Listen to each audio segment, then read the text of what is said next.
All right, so let's call to order the regular business meeting of the Board of Education for Monday, September 22nd to order. If I could ask everyone to please stand and recite the Pledge of Allegiance. I pledge allegiance to the flag of the United States of America and to the republic for which it stands, one nation, under God, indivisible, with liberty and justice for all.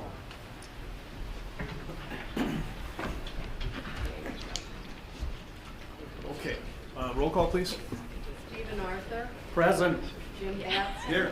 Alex Deli-Polly. Here. Pat Purdy. Here. Karen Lundstedt. Ellen Mauer. Here. Bill Ratzer. Here. Okay, so we note for the record Karen Lundstedt is not here this evening. All right, so our agenda, we have an education presentation that we're looking forward to. Nothing really from the President's report. Reports from the student school board representatives. Superintendents report. We'll approve the consent vote agenda, which was reviewed earlier in the month. Updates from personnel, program and personnel, facilities and finance. Nothing from property, Stephen, is there? Nothing. Okay. SEDOL, nothing. Illinois Association of School Boards. Okay. Brief update there, and that should do it. All right. Anything else? All right, so let's start with our education presentation. I understand we're in for a real treat tonight. Okay. Rita is going to, Dr. Fisher is going to introduce the presentation for this evening.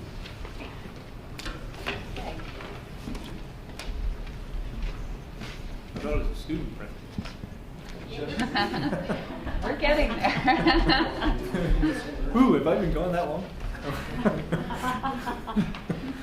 So, the purpose of our educational presentation this evening is to kind of frame presentations for the coming year.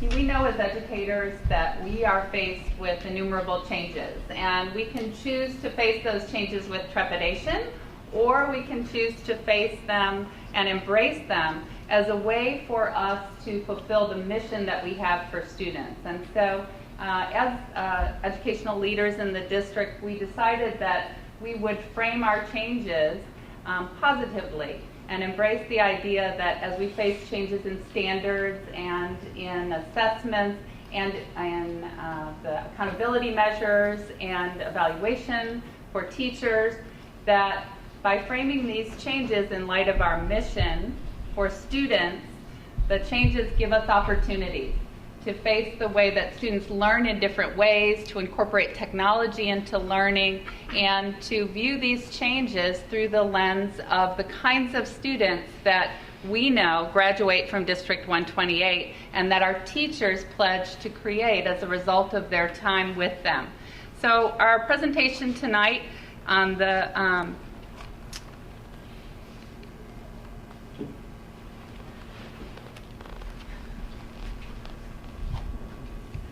Are we not advancing? Oh, yeah. There we go.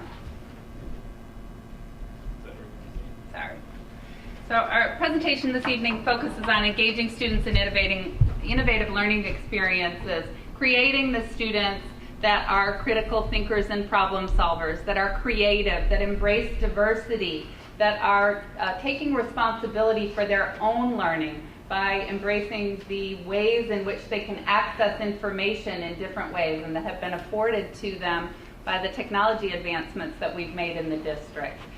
So as we look at what we hope for our students, we started the year by asking our teachers to describe their aspirations for students. And we asked them to describe for us what kind of students they wanted to create as a result of the time that they spent in their classrooms. And their answers during that opening day institute were not about memorizing content or becoming mathematicians or scientists or historians, but their answers were instead about creating the kinds of learners who know how to learn and who leave us as better communicators, as creative students, and as positive citizens in the community around us. And so those answers got us thinking more about the mission and about how students fulfill that mission and how we could involve students more in understanding the mission and its implications on their learning. And so we asked students to redesign the mission graphic in a contest that we've started and put out to students to have them make the mission a visible part of their learning. We've got students already entering the contest with really creative graphics of the mission so that it is more visible in our learning and that our learning is guided by the mission. The hashtag Living the Mission is also out there, and we're going to be tweeting pictures of students in classrooms using the engaging learning experiences that teachers have set up for them and highlighting those learning experiences both through our Twitter feed and also through the presentations that we'll see during the rest of the year. So I'm going to turn the presentation over to Marina and John. We're going to talk more about the ways in which we really are engaging students and telling us about their learning. Sorry, this remote is, there we go. If you take a look at our mission statement, and we have teachers who have been passing it in the hall for years and didn't know it was there, so it's really cool that we're reviving it. But if you look at the mission and even the responses Rita got from teachers on that first day, the words are somewhat timeless. You see things in there like creativity, problem solving, appreciation of diversity. They have withstood the test of time, and they're in almost any mission statement in any school you see. What's really exciting though is our students are changing, and the ways we're approaching getting to these goals is changing. Both of our schools have embraced literacy skills, and now technology is enhancing those literacy skills, and the classrooms are changing, and that's what we want you to hear about from the students. So you'll hear that today, but you'll also find, I think we have found that, and I can speak for myself, technology is a second language for me. For them, it's their native tongue. So they're teaching us as teachers what's effective for them in the classroom, and that's why we wanted you to hear from them. And that's why we're going to continue getting their student voice and other student voices out here. So John and I were going to share, before you guys get a chance to speak today, some of the ways we're going to get the student voice in our schools. One of the things I'm going to do this month is meet with our student leadership team. That's a group of student leaders and student volunteers that meet quarterly, and they come up with ideas for change at LHS. Some of the things they've affected is our cell phone policy, our resource centers being redesigned. They've affected just the way we look at everything. We're also going to put out a student survey. We've already taken a look. We're working with one of our teachers to create that survey. We'll have our Link Crew mentoring program take that survey, and then we'll figure out other ways to disperse that throughout the school. At VHS, John's thinking about other things to get student voice. Right, so some of the things I would just want to touch on that Vernon Hills is going to do to kind of pull the student voice in. We have in our LMC, we have what we call a Blue Crew, which is a tech-minded group of students that help their peers with tech-minded questions. We have an NHS help desk, which is our National Honor Society students helping their peers in academic type situations. Those two groups we will use this year and throughout the upcoming years to kind of gain a little of that student perspective. We're going to use our student board reps, of which Natalie is part of the student exec board from our student council. And in conjunction with that group, we hope to be able to develop some more of the student voice. We have a freshman transition program that all freshmen go through. We'll be able to use them as a sounding board for some of our new initiatives, some of our ideas to get some of their perspective. And then ultimately a tech focus group that we'll be using as we go forward in this digital learning strategy. Tech focus group that has teachers, administration, parents, and students, so we'll be able to tap some of those students. As Marina said, tonight you're going to hear from our board reps, and it's our hope, it's our intention this year to make the board rep role a little bit more meaningful to us as a group. So as we develop a list of presentations to go throughout the year that is dedicated to some of these new technologies and instructional strategies tied to those technologies, we're also going to hear from our student board reps. We're going to hear firsthand from them about what those kinds of technologies mean to them and how those instructional techniques and strategies are being used in the classroom. Does that sound good? And to that end, we're going to introduce our student board reps. Now, I know that Gina, Ankur, and Sam are all going to present on this idea. I'm not sure. My student board reps, Vernon Hills, are all out playing powder puff. So, Natalie, I'm not sure if you're in on this part of it or not, but I want to introduce the student board reps. Thank Yes. you, guys. Thank you.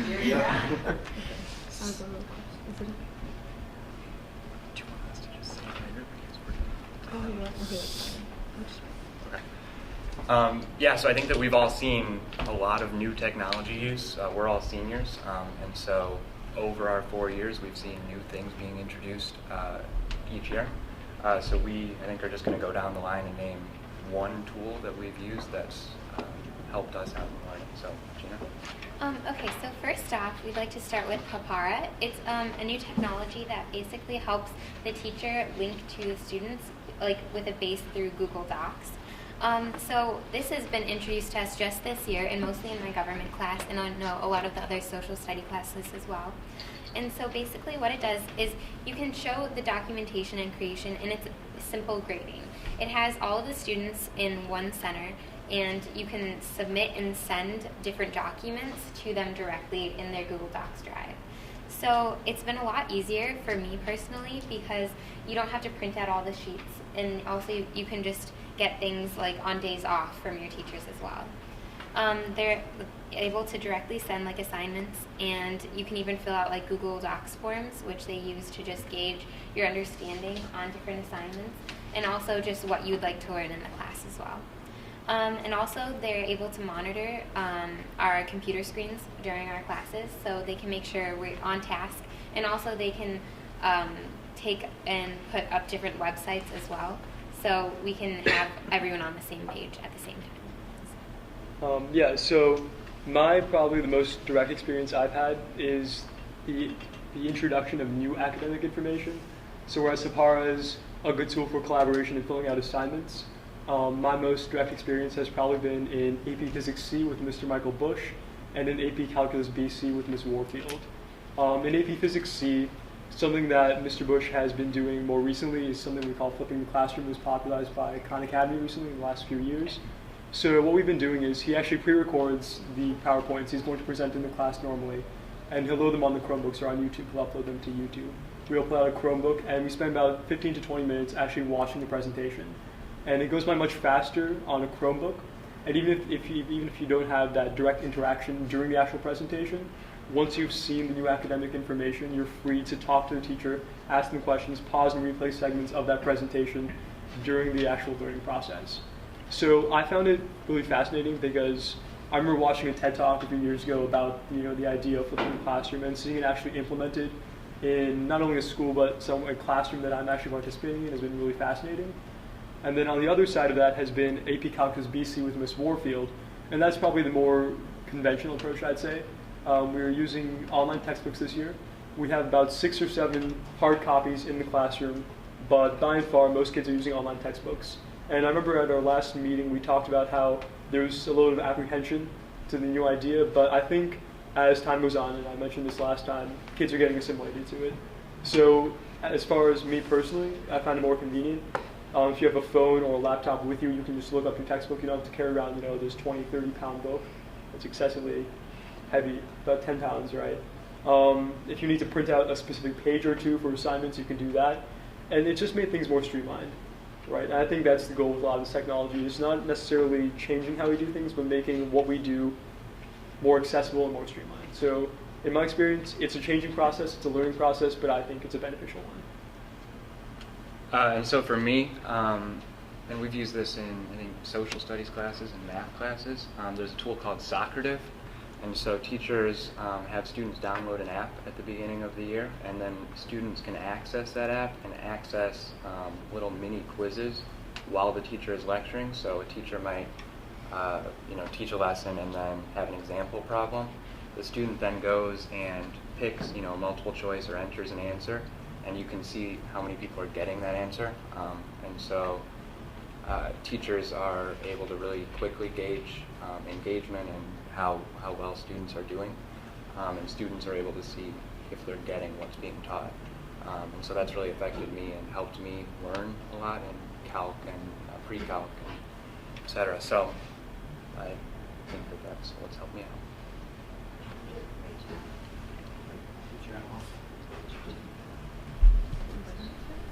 So, Rita, thanks for the introduction, Maria and John, for really kind of framing that out. And so just to reiterate that over the course of the year, at each month, okay, we will be coordinating and facilitating conversations with our students in very specific areas like this, so you can get an insight into what their world is like. Yeah, that's awesome. That's great Learning. improvement. So the apps, you download those onto your phone then, obviously? Yeah, either onto your phone, you can do it on the Chromebook as Okay, well, on the which they Chromebook, have. that's what I was gonna ask. A lot of classrooms have class sets now with Chromebooks, so yeah, it's not. But if you don't have a phone, you can use a Chromebook. Right. And then this, I guess, does this replace we had these little clicker devices in one point? It does. Okay, wow. We still Those have are short. sets of them. What's that? We still have sets of those, but this is replacement. I remember a couple of years ago, and that was like state of the art. That was cool. All right. It Well, sounds like all of these, when I was listening for the common thread, you guys are able to get more feedback. Do you find the turnaround time has quickened with feedback? I mean, the teachers are getting more feedback from you too, but do you feel the turnaround time with feedback from them is? Yeah, absolutely, because you don't have to wait just for like a quiz or a test after something and you have to wait for the teacher to grade it right away. You just get immediate feedback, and I think that's the most helpful part because you identify what you don't understand a lot faster than if you were to just take a quiz or a test and then it's like a lot later and you don't understand all this information that you could have identified a lot earlier. I thought it was just so interesting today that we didn't know what you were going to talk about today. We just trusted you, and all of you talked about feedback, which has the greatest effect on Yeah. learning. No, that's great. That's really tremendous. So thanks for everybody. Yeah. All right. All set? All right. So nothing really to report from me. So we'll go on to the student school board reps, and did I hear Natalie wants to go first? So for sports, since Tori and Lynette couldn't make it, I'll cover sports and fine arts for them. For sports, boys and girls cross country participated in the first to finish Peoria invite, and the boys cross country took second and girls took fourth. So hopefully they are on their road to state like they did last year. And this Friday we have the homecoming game versus Round Lake, and it's a wideout. So hopefully we'll bounce back from our loss against Antioch by 2 points. So hopefully we'll get this one. And then for fine arts, band has finally started jazz band, and they're preparing for the variety show, which is December 12th, and it's a very popular event. Students can participate in it, and it's a huge hit for jazz band as well. The musical for Guys and Dolls is in full swing. I know since I'm in pit orchestra, I'm very excited for the first upcoming dress rehearsal, which is October 30th, and the first show will be 4 days later after that. And then Orchestra Council, I'm also on Orchestra Council, we're looking for events and we're asking students which events they're interested in going to. Sponsored by the Chicago Symphony Orchestra. We did the same thing last year and attended one of the concerts that we had, where they played a piece which we had played a year previous of that. And then for student activities, the winning homecoming theme was Homecoming at the Grammys, and it had won only by 40 points. So that was very interesting. It was a very close race. And a surprise that we're having for the students, which we've decided, the first 400 tickets that are bought, they will receive a little ballot or ticket, and they'll be able to receive chocolate-covered strawberries with little tuxedos on them to kind of go along with the theme. And it's something different, which we're trying to incorporate to make it more interesting for the students. All right, from the Libertyville side, so I'll be doing academics and extracurriculars, which are probably my fortes. So academics, as usual, classes are going along well. As we talked about, students are assimilating nicely to the new technology. We're already a quarter of the way through the semester. Time flies when you're having fun. The first marking period is this Wednesday. And at least for the seniors, probably one of the most important parts of this year so far is that a lot of colleges have started coming and visiting LHS at least. So far we've had among the most notable ones, U of I, University of Michigan, Indiana University, as well as Vanderbilt, Northwestern, and many more to come. As far as extracurriculars go, So Model United Nations is our in-house, representation of the United Nations, and we have an annual conference once a year, just Libertyville delegates in preparation for our national travel year. So that's this Saturday. We'll be running it about 8 to 3, so it's pretty long, but it's beneficial. And that's in preparation for our larger conferences. In November, we'll be traveling to Brown University, and in January, we'll be traveling to Columbia University, as well as Chicago and Northwestern along with the way. Debate team will be hosting an in-house training session, as they usually do, next Saturday, and there's another training session this Saturday at a local high school. It's a good place to learn how to speak publicly, learn how to, compose yourself, and it's probably how I learned to speak in front of all of you in a decent manner. Math team has been having a very consistent season so far. Our first meet is October 11th, which is next Thursday at Glenbrook North. And finally, our in-house math and science specialized team, our Worldwide Youth in Science and Engineering, our WISE team, who fielded several regional top awards and 2 state competitors last year, will be having their first meeting this Friday, so I'm looking forward to that season as well. And then last but most certainly not least, Powder Puff has begun their season. So an exciting year so far. In terms of athletics, Wildcat football is having a great season so far. Up until last Friday, we were undefeated, but then we lost to Warren last Friday. Girls cross country is having a great season as well. In the LHS invite last week at Adler Park, girls placed 3rd, and the team also raised about $3,000 for the charity Running for a Cause, which is an organization that supports the Semper Fi Fund, which helps veterans from the U.S. Armed Forces. Golf already has their conference meet next Tuesday, and I don't have anything written down for this, but boys cross country is doing well as well. Okay, so for the social and community aspect, homecoming theme this year is Harry Potter and will be held in the main gym on October 11th. Stuco has established an initiative for awarding students with the most creative methods of asking each other to homecoming. So they are gifting with gift cards and cash prizes. So basically you just get like a free dinner for homecoming, which is really cool. And it's led to more creative asking methods and just like a lot of buzz around the school. So Stuco is also wrapping up their annual canned food drive. We just turned in all the cans today, so it'll be exciting to see who the winner of the 3rd period class is. Also, National Honor Society launched our Nearly initiative to get kids involved with tutoring underprivileged children in Waukegan. And we just hope to expand Libertyville's sense of community and spirit with a lot of different new activities. So. Okay, great job. That was fantastic. All right, the superintendent's report. Well, if you can stand more good news, you guys always do such a good job. We ought to have you do all of this, actually. This month, the National Merit Scholarship Corporation, NMSC, announced the names of approximately 16,000 semifinalists in the 60th Annual National Merit Scholarship Program. These academically talented high school seniors have an opportunity to continue in the competition for some 7,600 National Merit Scholarships worth about $33 million that will be offered next spring. The D128 2015 semifinalists are at LHS, Hannah Gartner, Ann Cora Rastogi, Curtis Sparks, Lauren Williams, and Alex Jean. At VHHS, Michael Boganoff, Bai Ding, Catherine France, Anthony Sandry, Christine Tsai, Kalina Yang, Justin Yim, Julie Yoon, and Stephen John. In addition, LHS senior Lauren Williams has been selected as a National Achievement Scholar. This program recognizes academically outstanding African American students. Congratulations to all of you and her. VHHS science teacher Karen Day has been named an Award of Merit winner in the 2014 Illinois State Board of Education Those Who Excel Education Awards Program. The Those Who Excel Awards Program annually recognizes and honors people who have made outstanding contributions to the public and non-public elementary and secondary education. Nominations are evaluated and scored by a selection committee comprised of representatives of statewide education organizations. Karen will be recognized for her honor at the Those Who Excel banquet to be held October 24th in Normal, Illinois. Congratulations to LHS senior Grant Breckenridge on his accomplishment at last month's USA National Gymnastics Championships, P&Gs, in Pittsburgh.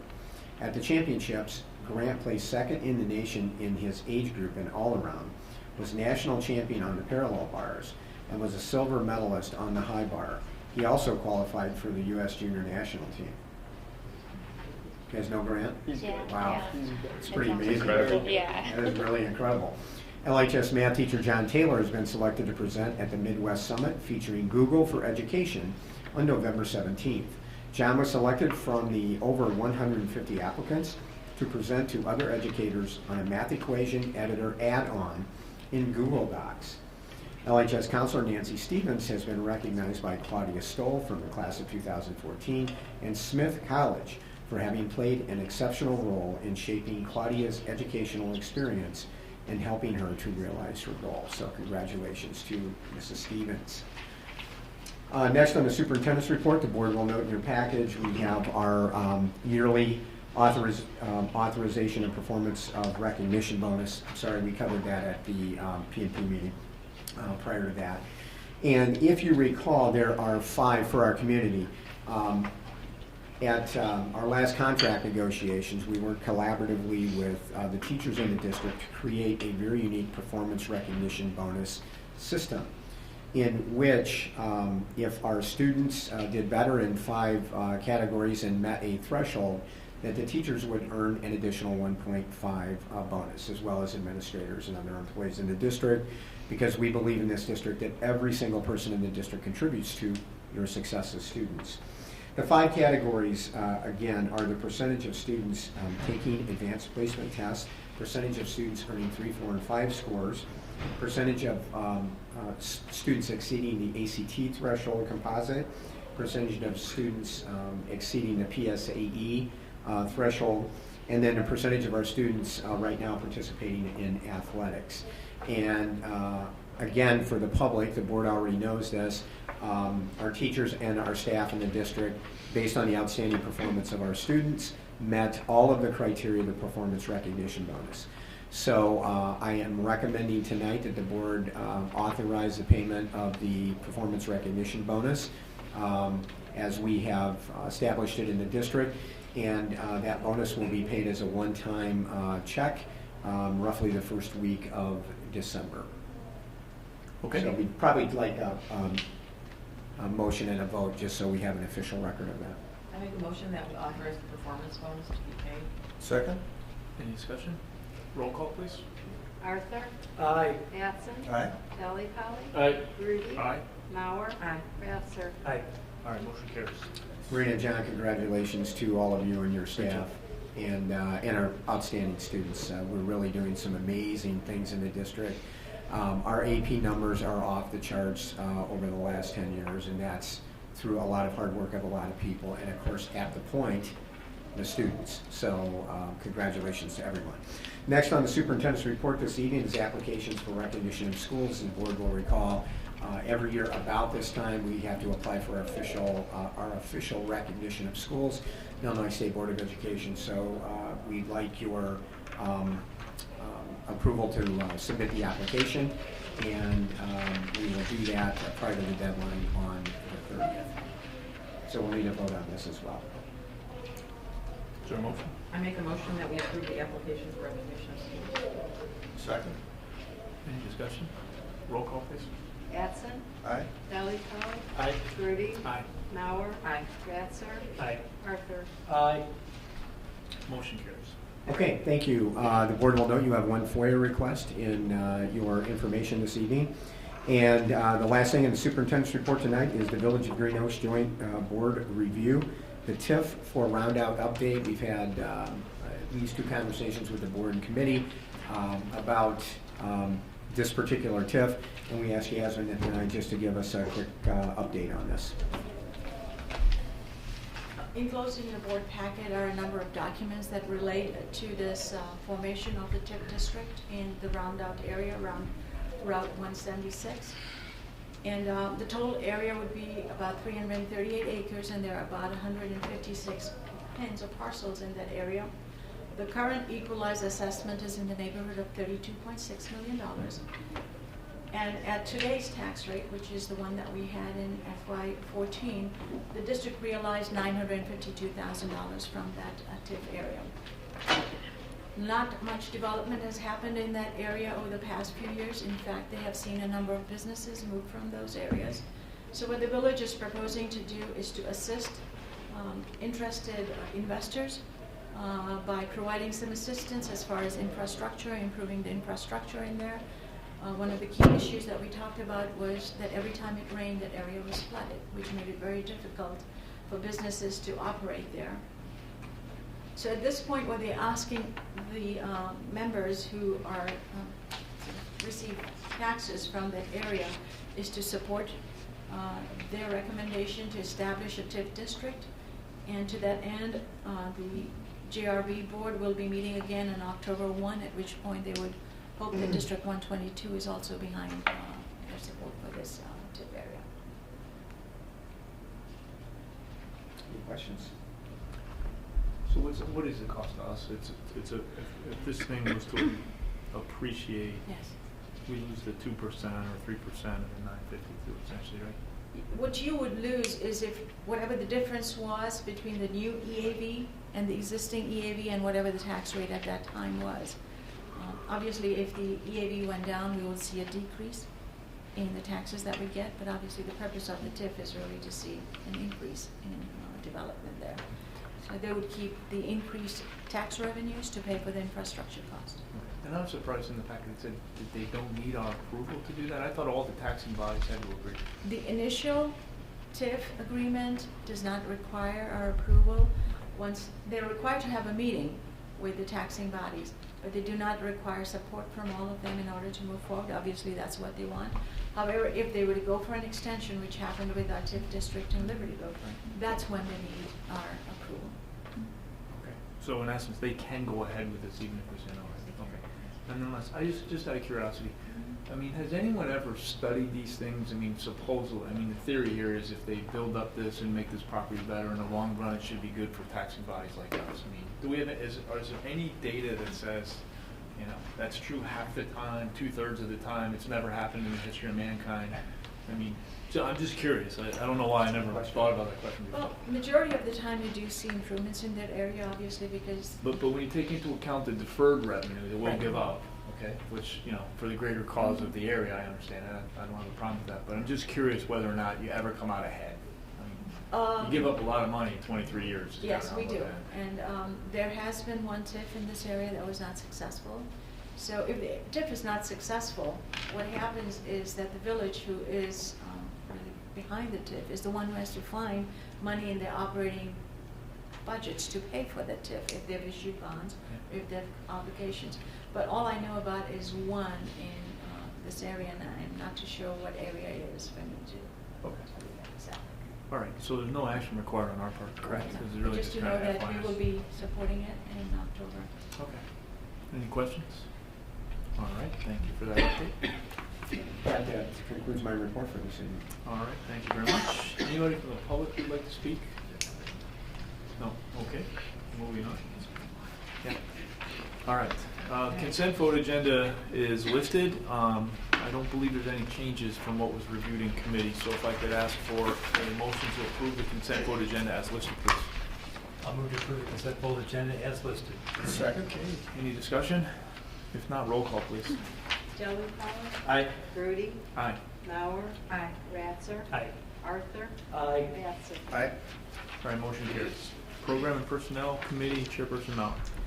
Okay, first up we have board policies, and we're submitting for a second reading and approval with 4 policies listed, 4170, 4175, 5280, and 6150. No changes have been made between the first readings. Any questions? No. So the motion to approve those? So moved. Second. Any discussion? Roll call, please. Grudy. Aye. Mauer. Aye. Ratzer. Aye. Arthur. Aye. Batson. Aye. Jelly Aye. Motion carries. And next we have an educational tour request, just one, for the Outdoor Adventure Challenge in Bearwood, Wisconsin. Looking for motion to approve that. Move to approve the issue of tour request for the Bearwood, Wisconsin outing. Second. Discussion? Roll call, please. Mauer. Aye. Ratzer. Aye. Arthur. Aye. Batson. Aye. Jelly Aye. and Grudy. Aye. That concludes the report. All right, thank you. Facilities and Finance Chairman Batson. Thank you.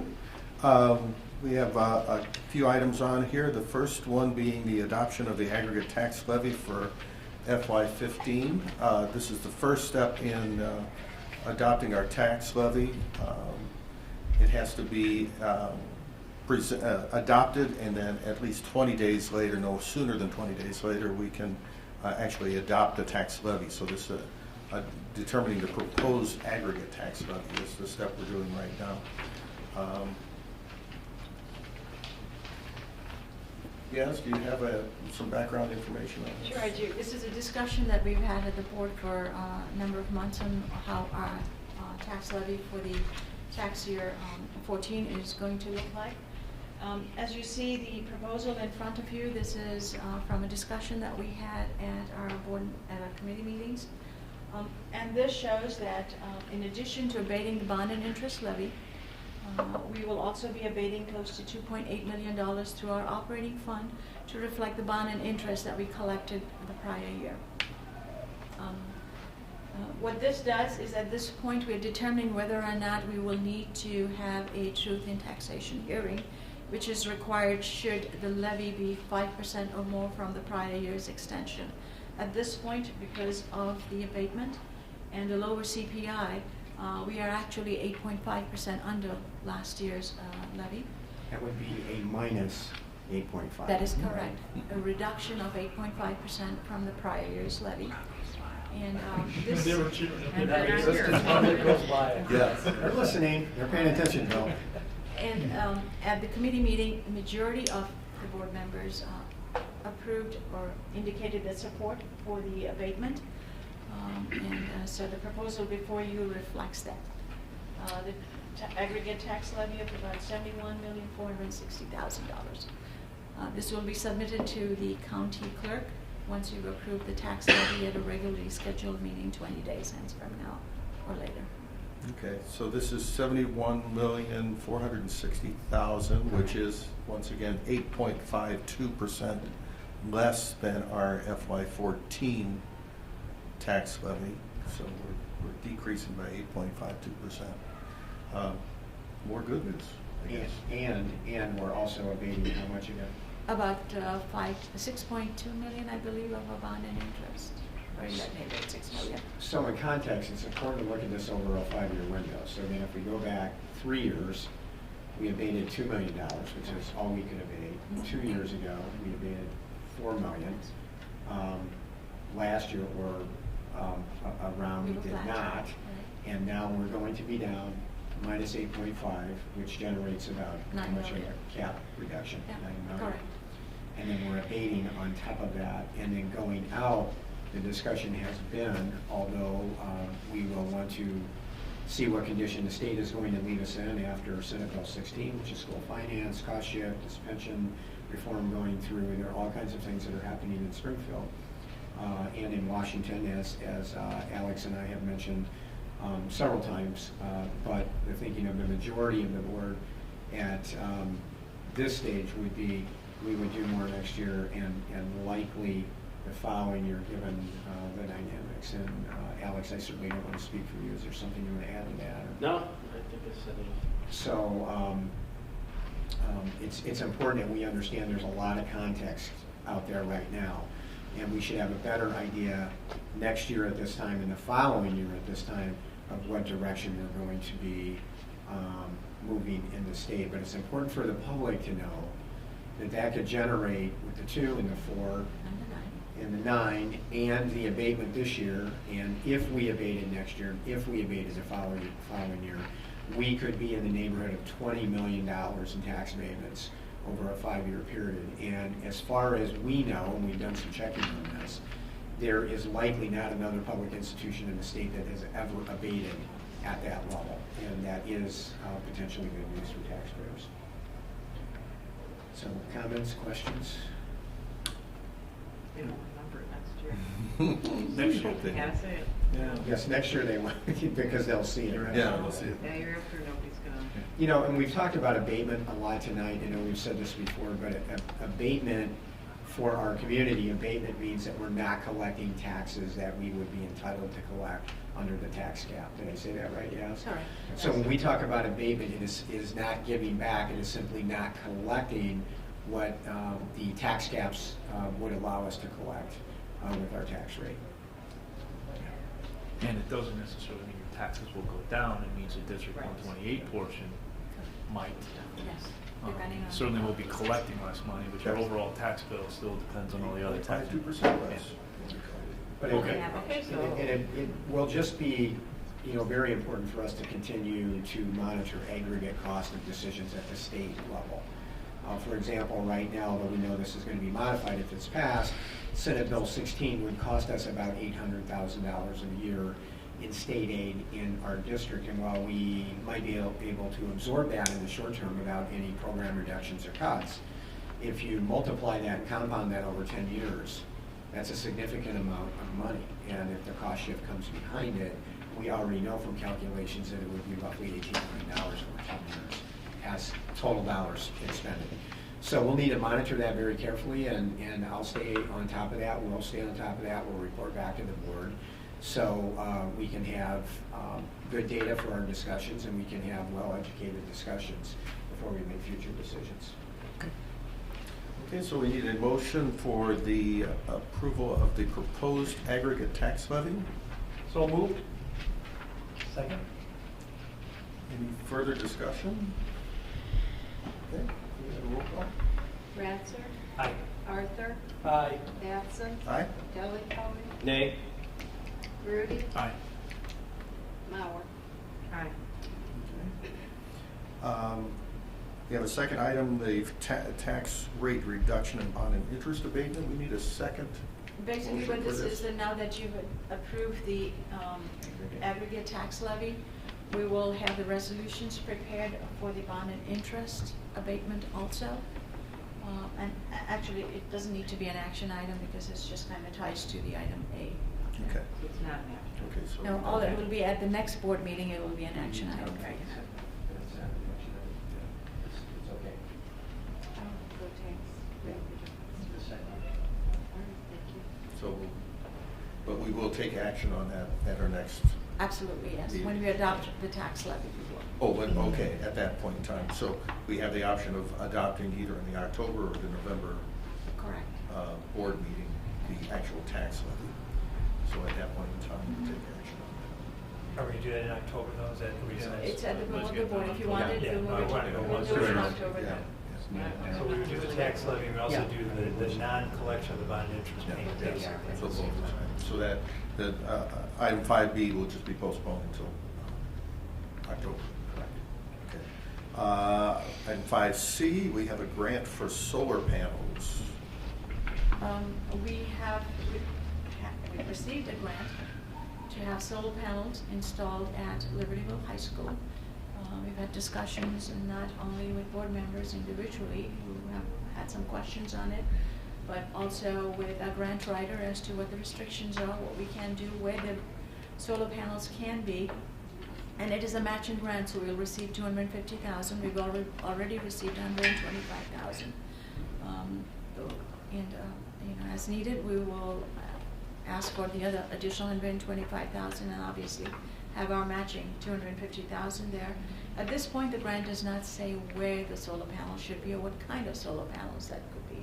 So we're exploring a number of different locations at Libertyville High School, as well as looking at to see where or what type of solar panels we will be acquiring or buying. Jess has been talking with his team on the type of solar panels, and I don't know if you want to add anything. We're looking at different solar panels, not only the ones that are on the roof, but we're looking at solar panels that are tied in the parking lots with light structures. We're looking at solar panels that could be, and I use the term farm only because that's what the manuals say, but it's placed on places in the property. For instance, Brainerd, or the walkway behind by Butler Lake and so forth. We're looking at places to put these, such as the chiller plant, which would be my number one place to put it if it works. And then also the war check building's another facility that we're looking at. Any place where we don't have a massive roof that we've just spent a lot of money in to fix. And I'm also told that the new solar panels do not need the big drilling into the roof, where they're just little with wires, electric wires that hook into the sensors and so forth. That's all that we need to do. But I don't trust it, so we're still looking. Question? We can't put them out on Butler Lake, though. I'm just kidding. Don't Just say kidding. we can't. That's not a I know bad Pat idea. already raised that question, so. I'm not planning on that, sir. So what we're voting on is just the acceptance of the Because grant, there's but a not, matching but we have some options on what types of panels and where they're gonna be placed and that type of thing. And generally speaking, like any grant, if we get a month down the road and we decide that the only option for us is the bolt-on, I think we all have concern. We have concerns about that. You have concerns about that. If that's the only option, then we might be sending the check back. But it looks like there's some other options. $125,000 in the previous fiscal year, so it's already been recognized as a revenue for us, but we are obviously able to repay. But it looks like there are other options for us. So. Given that, I make a motion that we accept the grant for the solar panels as a matching fund. Second? Any other further comments, questions? Okay, we have a roll call, please. Arthur. Aye. Batson. Aye. Delli Polly. Aye. Grudy. Aye. Mauer. Aye. Ratzer. Aye. And lastly, the Lakeside Transportation Contract Extension. As you recall, District 70, 73, and 128 have a joint transportation agreement with Lakeside to provide our regular transportation needs. We're coming off of a 3-year contract, and we're looking to extend it for another year. And our recommendation tonight is to approve the extension at an increase which is based on the CPI index at that time. Both the school boards of the 2 feeder districts will be acting on this too this month, as well as obviously 128. All three have to approve for it to go forward. Correct, yes. Jasmine, can you talk about is fuel in the CPI? I don't think it is. Is it? Alex, we had discussed maybe passing on the fuel cost as part of the contract, which we did for just 1 month in July, only to find out that because Lakeside was paying for the fuel, they were unable to get an exemption for the federal excise tax that you pay on the fuel. So we've taken that cost back. District 70 pays for it every month, and then we get billed for our portion of it. So it's not part of the CPI. Okay. We have a motion? So moved. Second. Okay, any other comments, questions? Okay. Roll call, please. Batson. Aye. Delli Polly. Aye. Grudy. Aye. Mauer. Aye. Ratzer. Aye. Arthur. Aye. Okay. And one other, Jim, Jess can certainly jump in here, but we want to make sure that we keep the board up to speed, obviously, and also the community regarding the asbestos abatement at Brainerd, and as well as demolition. And I think we have we're pretty close to a date for starting asbestos abatement. I'll let Jess talk about that in just a second. And then demolition will follow, and in fact, Marina and I have shared some emails today. We want to get out in front of the communication with our public on this as soon as we have a more defined timeline. As we know, at Libertyville, parking is very tight for students. And once we throw a construction fence up around that property, there's going to be no parking there for a short period of time. And then Jess and I have talked about at some point when they get the building down and haul most of the stuff away, can we cordon off part of will be dirt space, frozen dirt by then probably, for the students to park in about the same numbers that we have right now. In addition, the district has a long-standing agreement with the church across the street that allows them to use the parking on Sunday.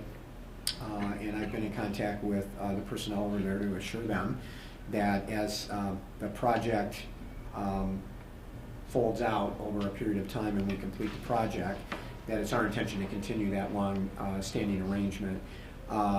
And so they understand, and we'll make other arrangements for parking during that period of time. And of course, if we can allocate some space for students to park in, at that time we'll also be able to let the church use that as well. So we want to stay on top of the timelines, and we're going to be moving pretty fast after 10 years of kind of waiting. It's going to be moving pretty fast now. So Jess, I don't know if you want to do a quick update on this, but I thought it might be a good idea for us to do that tonight. The company that took care of the asbestos removal in the basement and the tunnel is just about completed. The company that's won the bid to remove the rest of the asbestos is supposed to start tomorrow. That's supposed to be a 4 to 5 week period. And the critical part to that is the removal of the windows and so forth. During that time we know, or I know, that we'll lose the parking on the tennis courts, but I will do everything I can to make sure that even when they're removing the windows, that we're able to keep the parking on the parking lot that we now have. A representative from Door Construction Company will be on site Thursday at 9:30 in the morning to meet with our architect and our gentleman to go over the timeline that he feels that he'll be able to get started. My goal is November 1, or close to November 1 as possible, so when the asbestos is removed, we can move right in. The critical questions that we have, in answer to the principal and the assistant principal and Dr. Lee on parking and the students, is how much of a staging area does Door Construction need? That's critical to this whole discussion. Discussion number 2, what would it cost for us not to remove the parking lot until summer when the students are gone? Can we save that? Can we get a change order and get a credit back and see how much it would cost us then for us to remove the parking lot? That's answers I don't have now, but things that I'm investigating to see if we can do. The good news in all of this, I don't think they'll impact too much of the football field and so forth, so I'm sure we'll be able to play, I say football, well, it is football field, but lacrosse is played on that in the spring because the Door Construction would have to pick up the tab for anything they demolish on that field. So I think they will be able to protect that. So so far I got good news, but I don't get too excited until after my meeting on Thursday. We'll have more information will follow. So just one question. So when do we have further discussion then on next steps after the demo? Well, we'll actually be starting that in October now that we've made the decision and we have the demolition done on that. Then the next step is to begin work on our capital projects. And as you know, we have been working with Mike Henderson for a layout in that particular property, which would be athletic fields. And again, if you think about the property as a rectangle, this is the residential street, this is 176. The parking would really come down the backside of the property, about the same number of spaces, which would allow us maximum field space.